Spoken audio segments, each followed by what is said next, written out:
Bismillahirrahmanirrahim. Assalamualaikum warahmatullahi wabarakatuh. Apa kabar semuanya? Kembali berjumpa lagi dengan saya dalam untuk melanjutkan materi dari mata kuliah pengembangan perpustakaan digital. Kali ini kita membahas tentang Digital Library Management System atau disingkat dengan DLMS. DLMS sendiri memiliki beberapa kesamaan dengan sistem manajemen konten web, tapi juga berbeda karena diperlukan dukungan untuk standar perpustakaan digital, terutama dalam hal organisasi informasi dan interoperabilitas.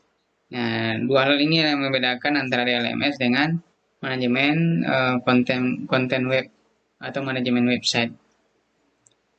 DLMS sendiri diartikan sebagai sistem perangkat lunak yang mengintegrasikan fungsionalitas untuk membangun, mengelola, menyimpan, menyediakan akses, dan melestarikan objek dan koleksi digital. DLMS sendiri sering diistilahkan dengan sistem manajemen konten digital, sistem manajemen koleksi digital, platform repository, atau sistem manajemen aset digital. Istilah ini sering diartikan atau disamakan dengan DLMS. Akan tetapi sejauh mana sih ruang lingkup dari DLMS itu sendiri? Ruang lingkupnya mencakup yang pertama adalah Digital Collection System atau perangkat lunak Digital Collection System seperti Konten DM, Omeka, atau Slims yang sering kita gunakan, InListLike, aplikasi Digital Collection System yang diterbitkan oleh Perpusnas, Lontar, aplikasi yang digunakan oleh Perpustakaan Universitas Indonesia, dan lain-lain yang biasa digunakan untuk mengelola katalog perpustakaan. Yang kedua adalah repository. Misalnya aplikasi DSpace, Fedora, Digital Commons, atau ePrint. Nah, ePrint ini banyak digunakan oleh repository perguruan tinggi yang ada di Indonesia. Yang ketiga adalah Digital Preservation System. Yang keempat adalah database dan lain-lain. Cuman dalam hal ini kita akan membahas terkait dua jenis aplikasi di atas saja. Yang pertama adalah Digital Collection System dan repository. Oke, kita harus tahu dulu tentang fase awal perkembangan DLMS ini. DLMS ini mulai berkembang di akhir tahun 90-an. Merupakan perkembangan model arsitektur pertama untuk repository dan munculnya sistem manajemen konten khusus untuk koleksi digital warisan budaya. Nah, ini awalnya. Aplikasi yang pertama dirilis itu adalah Greenstone sebagai perangkat lunak open source dan telah diadopsi secara luas di seluruh dunia. Yang kedua ada Konten DM, menjadi pilihan populer dalam kategori perangkat lunak berlisensi. Kalau ini berbayar. Kalau Greenstone itu open source atau gratis. Selanjutnya di awal tahun 2000-an itu ditandai dengan pembangunan repository digital pertama untuk publikasi ilmiah menggunakan aplikasi ePrint yang dikembangkan di University of Southampton, Inggris. Dan selanjutnya dirilis DSpace dan Fedora di Amerika Serikat. Generasi baru DLMS terdiri dari beberapa teknologi open source. Open source itu sifatnya itu bisa dikembangkan oleh siapa saja. Selain gratis, sumber terbuka maksudnya itu artinya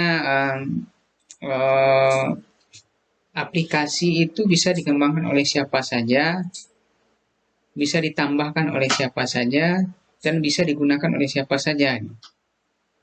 Jadi teknologi open source seringkali diintegrasikan dengan Fedora, dengan platform lain yang dapat disesuaikan seperti Hydra dan Islandora. Akan tetapi aplikasi-aplikasi ini memang jarang kita gunakan di sini.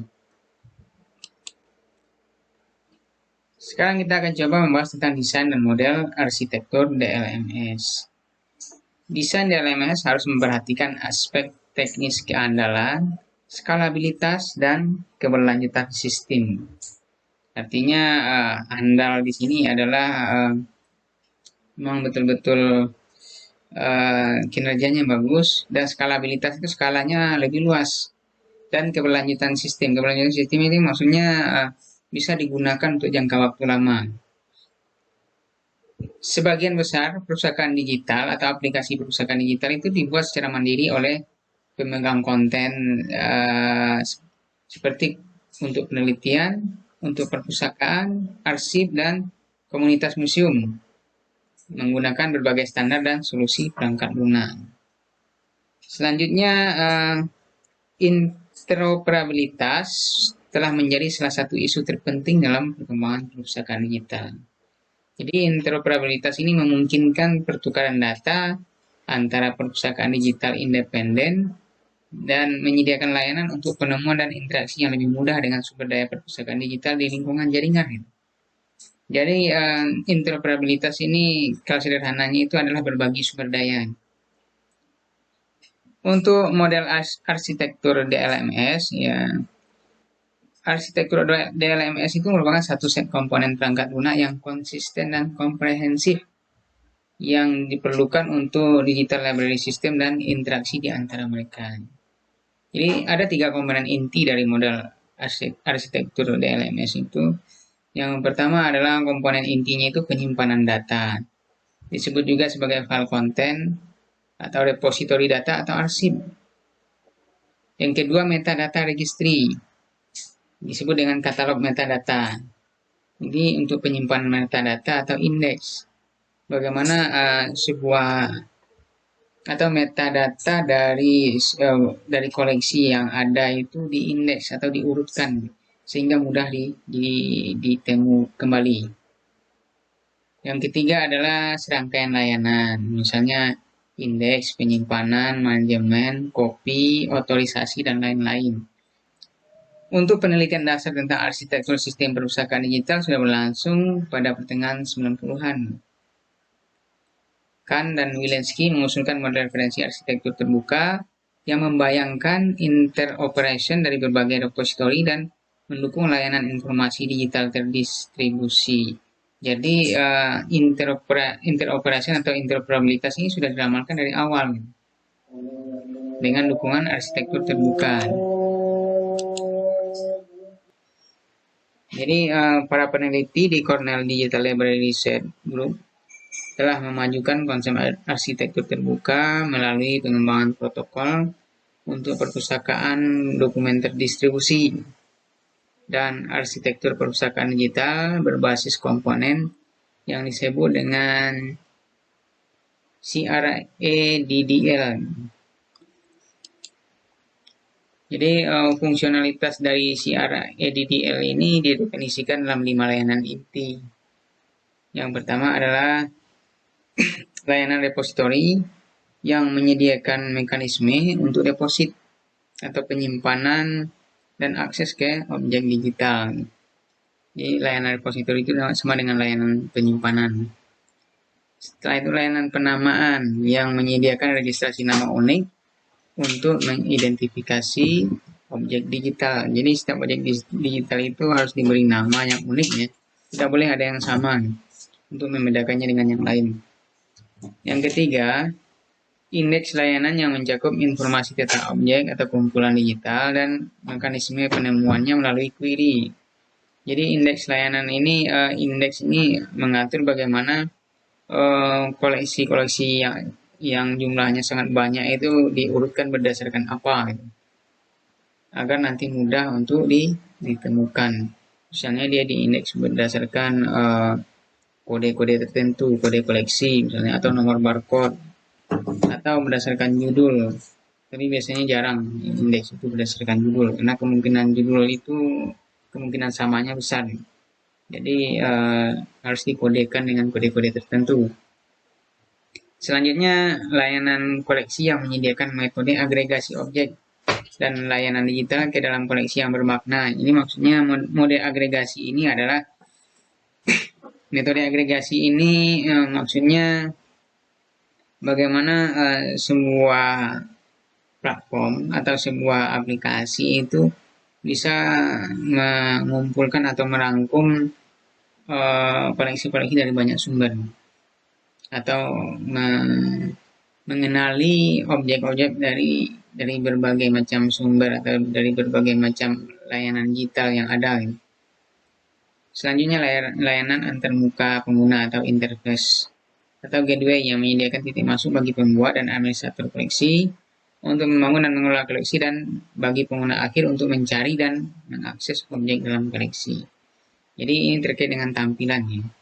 Tampilannya itu menarik, tampilannya tertata dengan rapi, sehingga baik pengguna ataupun administrator mudah dalam mengelolanya atau dalam menggunakannya. Dan selain itu biar tampilannya juga lebih menarik. Nah, itulah 5 komponen inti dari arsitektur digital library. Baik, sekarang kita akan coba masuk ke Open Digital Library. Jadi Open Archive Initiative Protocol for Metadata Harvesting atau OAI PMH itu telah menyajikan kemungkinan baru untuk interoperation di antara sistem perpustakaan digital mandiri dan mendorong pengembangan model arsitektur baru.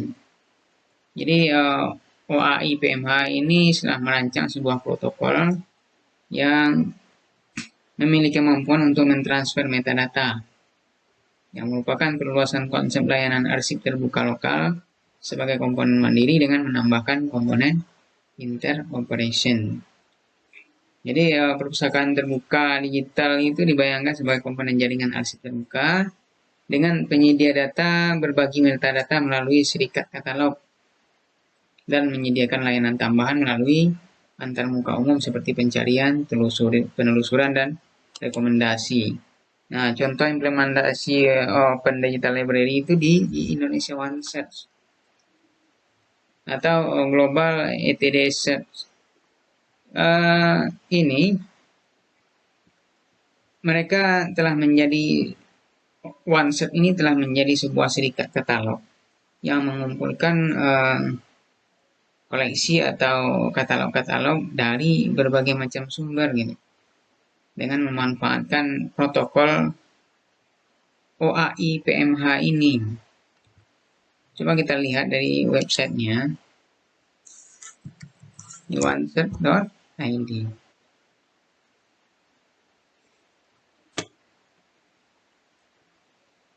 Nah, di sini. Ini kita lihat mitranya itu adalah institusi sebanyak 2.000 lebih. Perpustakaan 2.800 dan repositori sekitar 8.000 lebih. Jadi OneSearch ini mengagregasi atau mengumpulkan semua koleksi-koleksi yang ada di semua mitra ini. OneSearch ini mampu mengenali seluruh metadata dari mitra ini, sehingga ketika dilakukan pencarian dari satu pintu OneSearch ini, dia bisa mengenali seluruh koleksi yang tersimpan di mitra. Kenapa OneSearch ini bisa mengenali? Karena adanya protokol OAI PMH ini. Jadi seluruh mitra diminta untuk memasang di sistem mereka, di aplikasi mereka, protokol OAI PMH ini untuk bisa dikenali oleh aplikasi OneSearch ini. Jadi itu yang dinamakan dengan interoperabilitas atau interoperation.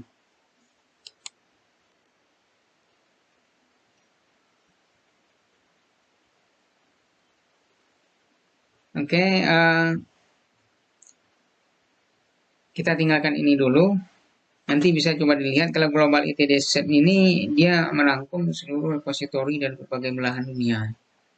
Ini cakupannya jauh lebih luas. Kalau ini skalanya masih skala nasional kawan. Ini sudah internasional. Inilah implementasi Open Digital Library.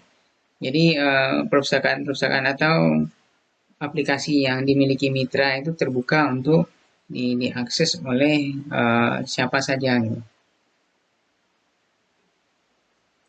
Pada awalnya aplikasi Digital Library Management System ini atau DLMS ini itu ada salah satu namanya itu Fedora. Ini merupakan model referensi untuk DLMS yang didasarkan pada Service Oriented Architecture. Jadi arsitektur yang berbasis layanan. Jadi di awal-awalnya yang menyusun konsep untuk arsitektur DLMS itu adalah Fedora. Fedora awalnya dikembangkan oleh peneliti di Universitas Cornell sebagai kerangka arsitektur untuk menyimpan, mengelola, dan mengakses konten digital. Fedora juga memberikan landasan teoritis untuk arsitektur repositori yang berfokus pada ekstensibilitas dan interoperabilitas. Jadi pengembangan DLMS berikutnya itu memang landasannya itu dari Fedora ini. Jadi fitur utama dari arsitektur digital library Fedora adalah di mana prototipe sistem perpustakaan digital menggunakan arsitektur Fedora yang dibangun pada tahun 2000 di perpustakaan Universitas Virginia. Jadi fungsi utama arsitektur digital library menggunakan model Fedora itu terdiri dari layanan repository untuk menyimpan dan mengakses objek digital. Selanjutnya layanan indeks untuk menemukan objek digital. Layanan koleksi yang menyediakan sarana untuk mengumpulkan kumpulan objek dan layanan digital ke dalam koleksi yang bermakna. Yang selanjutnya adalah layanan penamaan yang mendaftar dan menyelesaikan nama yang selalu ada dan unik secara global untuk objek digital. Selanjutnya itu layanan interface pengguna yang menyediakan pintu gerbang menuju ke layanan-layanan lainnya. Jadi layanan interface pengguna tadi bisa jadi layanan antarmuka yang disajikan seperti di OneSet tadi dan NDLTD tadi. Itu layanan antarmukanya, itu layanan interface-nya yang bisa dimanfaatkan oleh pengguna. Selanjutnya fungsi dan persyaratan sistem lainnya, yaitu selain dari fungsi utama arsitektur digital library ini, fungsi lainnya itu mengacu pada kemampuan sistem dalam membangun dan mengelola perpustakaan digital dan menyediakan dukungan pengguna akhir. Jadi fungsionalitas diekspresikan dalam istilah layanan. Sedangkan fungsi inti dari digital library management system itu ya masih tidak jauh beda dengan fungsi yang dijelaskan yang disusun dikembangkan oleh Fedora tadi. Yang pertama adalah pembuatan objek koleksi digital, yang kedua untuk fungsi manajemen, yang ketiga fungsi akses, yang keempat adalah fungsi untuk pelestarian. Jadi ada yang tidak memasukkan fungsi pelestarian ini sebagai fungsionalitas atau kerangka dari arsitektur digital library, tapi sebagian juga sudah memasukkan pelestarian. Karena bagaimanapun juga sebagian dari koleksi-koleksi perpustakaan digital itu bersumber dari atau berasal dari kegiatan pelestarian. Jadi koleksi-koleksi lama itu ya didigitalkan. Oke. Selanjutnya kita akan coba masuk ke interoperabilitas. Jadi interoperabilitas ini mengacu kepada kemampuan sistem untuk berkomunikasi dengan sistem perpustakaan digital lainnya menggunakan protokol standar untuk bertukar data. Jadi protokol standar untuk bertukar data yang banyak digunakan atau standar internasional itu adalah OAI PMH tadi. Adapun tujuan dari interoperabilitas adalah untuk membangun satu set atau sekumpulan layanan untuk pengguna dari komponen yang secara teknis berbeda. Jadi maksud di sini adalah komponen yang berbeda secara teknis. Mungkin dari aplikasinya berbeda, tata kelolanya berbeda, dan dikelola organisasi yang berbeda. Misalnya katalog di UNP, repositori di UNAN, katalog perpustakaan nasional atau di tempat-tempat lain, itu kan sudah berbeda dari segi ini organisasi, dari segi aplikasi, dari segi tata kelola itu berbeda, tapi disatukan. Jadi memungkinkan terjadinya pertukaran data antara perpustakaan digital independen dan lingkungan jaringan kerjasama dalam menyediakan layanan untuk penemuan dan interaksi yang lebih mudah dengan sumber daya perpustakaan. Bisa jadi perpustakaan digital independen yang maksud di sini adalah ya katalog perpustakaan UNP itu kan independen, atau repositori UNP itu kan perpustakaan digital atau layanan independen ya berdiri sendiri, Dan ketika bergabung ke lingkungan jaringan kerjasama seperti OneSet tadi, artinya apa yang koleksi-koleksi yang ada di dalam katalog UMP tadi itu bisa dimanfaatkan oleh semua orang. Jadi bisa dikenali oleh semua orang ketika orang tersebut mengakses menggunakan interface dari OneSet ini. Jadi layanan satu pintu itu bisa mengakses ke banyak sumber. Adapun persyaratannya adalah itu dengan membangun kerangka kerja interoperabilitas, bukan hanya masalah teknis tapi juga masalah organisasi. Karena memerlukan berbagai penyedia konten untuk bekerja sama dan menyetujui standar umum. Jadi ketika kita bekerja sama untuk membangun kerangka interoperabilitas itu harus ada penyamaan persepsi. Jadi si penyedia konten atau si mitra tadi itu mereka harus menyetujui standar umum yang ditetapkan. Standar umum tadi apa? Bersedia koleksi mereka diakses oleh siapa saja. Itu yang pertama. Yang kedua, mau menerapkan protokol OAI PMH tadi sebagai pintu masuk orang untuk mengakses koleksi yang mereka miliki. Dan berbagai macam persetujuan-persetujuan lain atau kesepakatan lainnya. Ada 3 pendekatan dasar yang telah diidentifikasi dalam spektrum interoperabilitas dengan keterlibatan yang berbeda dari penyedia konten. Jadi pendekatan dasarnya yang pertama adalah federasi. Ini merupakan bentuk interoperabilitas terkuat. Tapi tuntutannya juga tinggi pada institusi yang berpartisipasi. Jadi penyedia konten harus setuju bahwa layanan mereka akan sesuai dengan spesifikasi tertentu. Dan ini cenderung lebih mapan karena perjanjiannya jelas dan terikat. Yang kedua adalah harvesting. Harvesting ini merupakan pendekatan yang kurang ketat. Lembaga yang berpartisipasi harus setuju untuk mengekspos dan membagikan data mereka. Tapi mereka tidak harus mengadopsi serangkaian perjanjian formal. Nah, ini yang membedakannya. Selanjutnya adalah gathering. Ya, ini pendekatan yang paling tidak menuntut bagi penyedia konten. Sumber yang tersedia secara terbuka di web dikumpulkan oleh agregator dan tidak ada kesepakatan formal yang mungkin diperlukan antara organisasi yang memegang konten digital dan penyedia layanan perpustakaan digital yang mengumpulkannya. Misalnya gathering ini bisa kita ibaratkan seperti Google Scholar.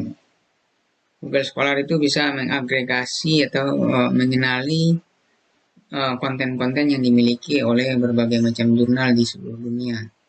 Tapi setiap jurnal itu tidak ada mereka tidak dituntut dengan perjanjian-perjanjian tertentu. Mereka hanya menyediakan sumber daya mereka itu tersedia secara terbuka untuk dikenali melalui layanan website gitu. Ya, mungkin itu 3 pendekatan dasarnya. Nah, ini dia Open Archive Initiative, Protokol Metadata Harvesting, OAI PMH. Jadi ini OAI ini Open Access Initiative ini adalah sebuah organisasi nirlaba yang didedikasikan untuk mengembangkan dan mempromosikan standar interoperabilitas dan bertanggung jawab atas pemeliharaan OAI PMH ini. Jadi OAI PMH ini telah memungkinkan pembentukan sistem perpustakaan digital terdistribusi nasional dan internasional yang besar. Kalau terdistribusi nasional itu contohnya ya ini, OneSet ini. Jadi layanan perpustakaan yang terdistribusi secara nasional. Hanya dari satu pintu. Seluruh layanan itu bisa dikenali, seluruh koleksi yang ada di perpustakaan mitra itu bisa dikenali. Sedangkan yang internasional itu NDLTD. Ya ini search.ndltd.org. Global ETD Search. Ini adalah sarana pencarian elektronik tesis dan disertasi seluruh dunia. Nah, lihat. dia sudah mampu mengumpulkan sebanyak 6 juta lebih tesis dan disertasi elektronik dari seluruh dunia. Nah, ini dia itu contoh dari perpustakaan digital terdistribusi nasional dan internasional. OAI PMH ini diperkenalkan dalam versi pertamanya pada tahun 2001, versi keduanya pada tahun 2002. Jadi sekarang sudah menjadi protokol terbaik untuk interoperabilitas di lingkungan perpustakaan digital. Selanjutnya, expose metadata memungkinkan organisasi lain untuk memanennya. Jadi seluruh mitra menggunakan protokol ini bisa dia mengekspos metadata yang mereka miliki. Jadi sehingga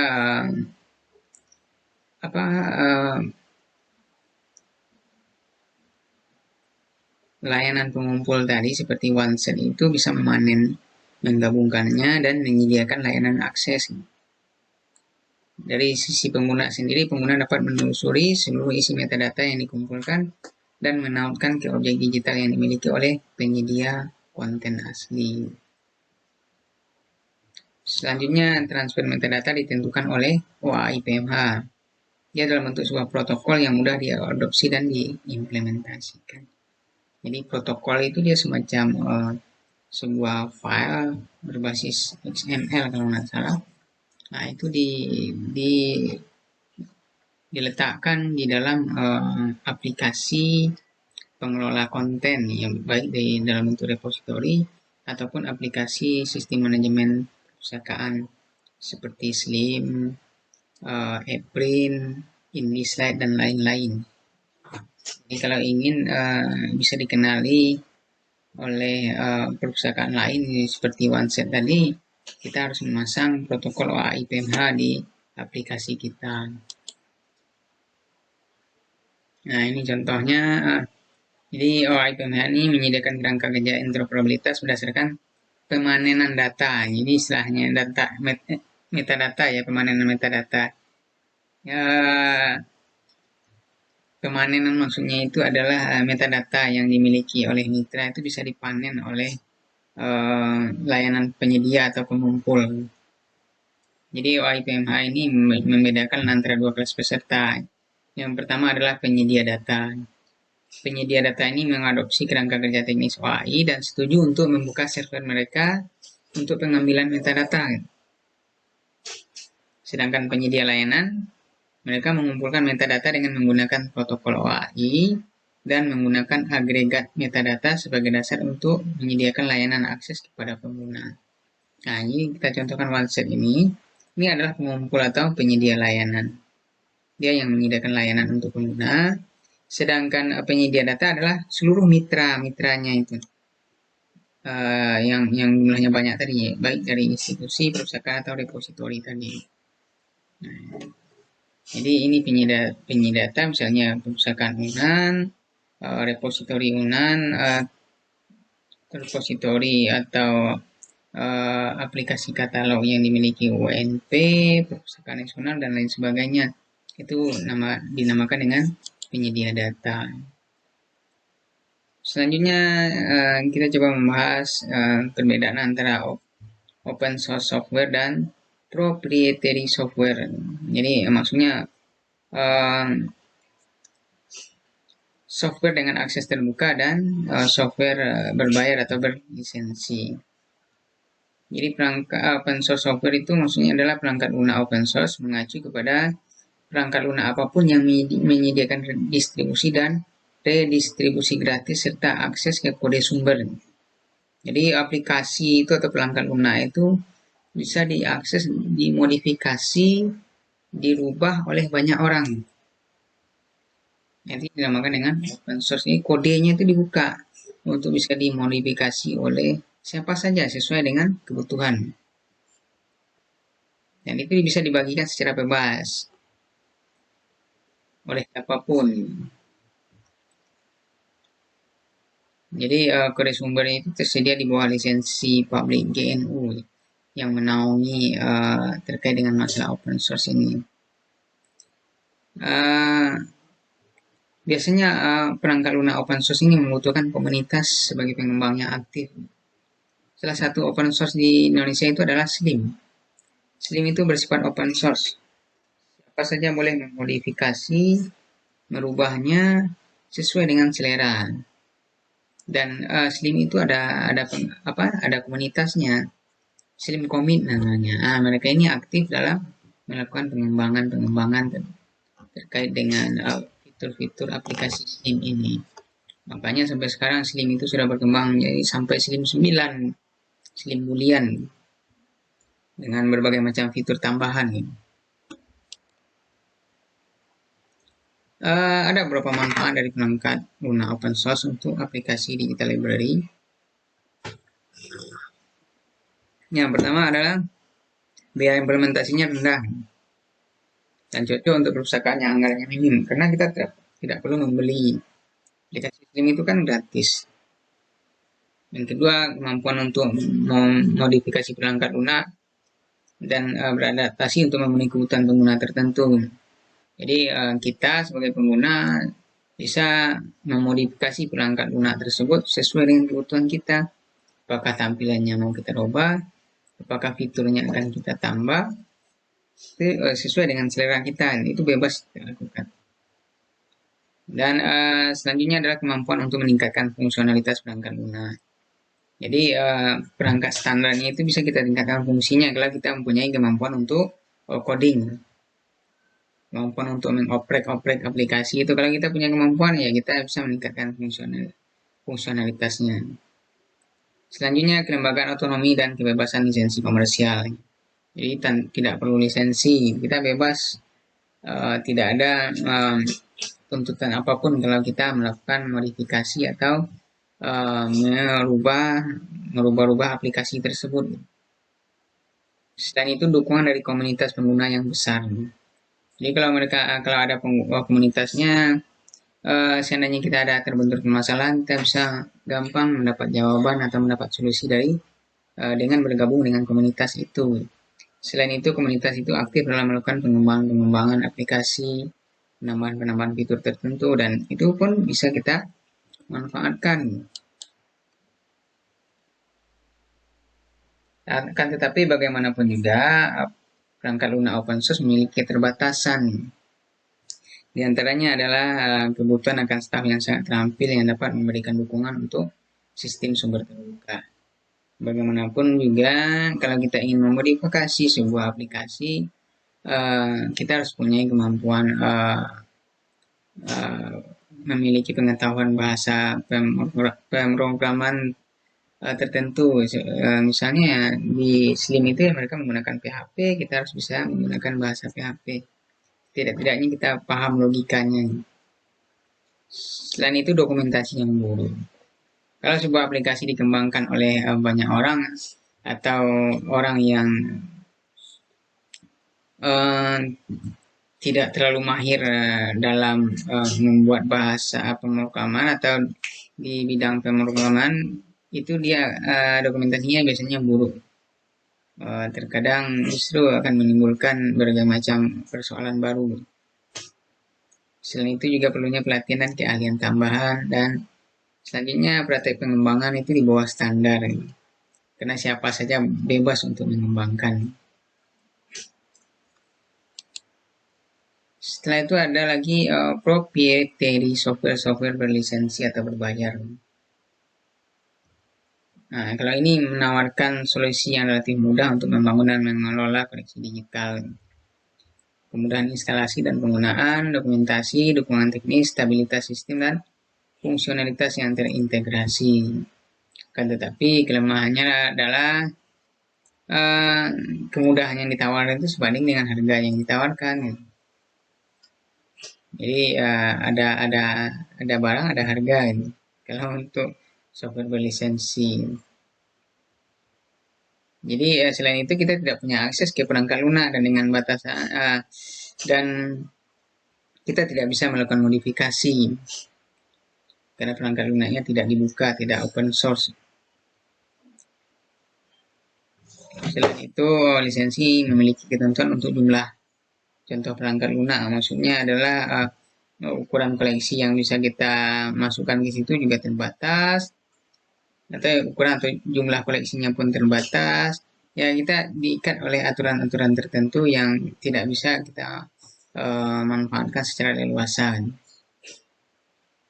Selain biaya lisensi, terkadang institusi juga diharuskan membayar biaya pemeliharaan tahunan agar akses ke aksesnya bisa meningkat dan dokumentasinya bisa terjaga. Nah, itu kelemahan dari software berlisensi. Jadi contoh open source system adalah Slim. Bisa diakses di sini. Bisa dilihat di situ slogannya adalah the power of open source, no cost needed, just download. Ya, tidak perlu biaya, kita tinggal download saja. Ada juga Enlistlat yang dikembangkan oleh Perpusnas. Dia juga bersifat open source, tapi ini modifikasinya masih terbatas, tidak sebebas Slim. Karena dia memang baru juga dibandingkan Slim. Ada juga software internasional itu namanya Omeka. Ada collective access, ini bisa dicobakan saja nanti. Selain itu, ini juga ada perbandingan fitur open source dengan proprietary atau software berlisensi. Nah, kalau menurut tabel ini, fungsi dan fasilitasnya tidak jauh beda antara open source dengan yang berbayar gitu. Semuanya hampir sama gitu. Semuanya hampir sama, tidak jauh berbeda. Nah, yang paling penting adalah tersedia untuk interoperability. Ya, ini semuanya menggunakan OAI-PMH protokol. Tidak jauh berbeda, hampir sama semuanya. Selanjutnya kita akan coba ke open source repository system. Jadi open source sistem repository yang bersifat open source. Jadi sistem informasi multifungsi yang mendukung berbagai aktivitas kurasi digital, termasuk manajemen konten, pengiriman konsumsi, penyimpanan, penemuan, akses, dan pelestarian. Sistem repository digital pertama itu dikembangkan di awal tahun 2000-an untuk memungkinkan akses terbuka ke publikasi ilmiah. Jadi open source repository ini tujuan utamanya adalah akses terbuka ke publikasi ilmiah, terutama ya seperti koleksi-koleksi tugas akhir di perguruan tinggi dan hasil-hasil penelitian. Jadi perangkat lunak repository ini ada berapa, yaitu Dispace dan Eprint. Tapi yang paling banyak yang digunakan itu memang Eprint sekarang ya, oleh repository perguruan tinggi yang ada di Indonesia. Tujuan utamanya adalah mengaktifkan pengelolaan aset digital, menawarkan layanan pelestarian, memberikan visibilitas kelembagaan, mendukung pembelajaran, pengajaran, penelitian, memfasilitasi penemuan konten, temu ulang informasi. Yang selanjutnya adalah memungkinkan penggunaan kembali dan penggunaan ulang konten. Nah, itu tujuan utama dari repository. Di software repository open access itu ada banyak sebenarnya. Nah, ini ada Fedora, Islandora, Dispace, dan Eprint. Ini adalah 12 kategori evaluasi DLMS open source. Jadi kalau kita ingin memilih aplikasi DLMS, ya ini kategori hasil evaluasi yang disarankan oleh Gov dan kawan-kawan pada tahun 2006 yang lalu. Akan tetapi saat ini pada dasarnya ini semuanya sudah terpenuhi oleh aplikasi-aplikasi DLMS yang ada. Baik, itu mungkin materi kali ini. Terima kasih. Sudah dengan Billahi Taufiq wal Hidayah. Assalamualaikum warahmatullahi wabarakatuh.